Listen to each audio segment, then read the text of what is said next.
Hello bachcho, let's read the question. The question says that a gaseous hydrocarbon gives upon combustion 0.72 gram of water and 3.08 gram of CO2. The empirical formula of the hydrocarbon is. So we'll solve this question. First of all, we'll see what will be the key concept used in the question. The key concept used in the question will be, अगर हम hydrocarbon का empirical formula CXHY मान लें तो ये कैसे react करता है कंबसन करने पे। तो कंबसन मतलब ये O2 के प्रेजेंस में हीट किया गया। सो O2 के प्रेजेंस में हीट करने पे ये CO2 और प्लस H2O बनाता है। अब हम इसे बैलेंस करेंगे। सो बैलेंस करने के लिए एक CO2 बनेगा एंड y/2 H2O बनेगा। ठीक है, so this will be x plus y/4 O2। ठीक है, सो अब हमारे पास मोल्स ऑफ H2O कितना दिया हुआ है।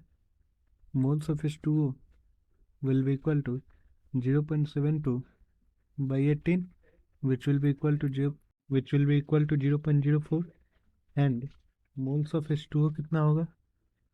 सॉरी, ये मोल्स ऑफ H2O आ गया है तो मोल्स ऑफ CO2 कितना होगा। that will be 3.08 by 44 which will be equal to 0.07।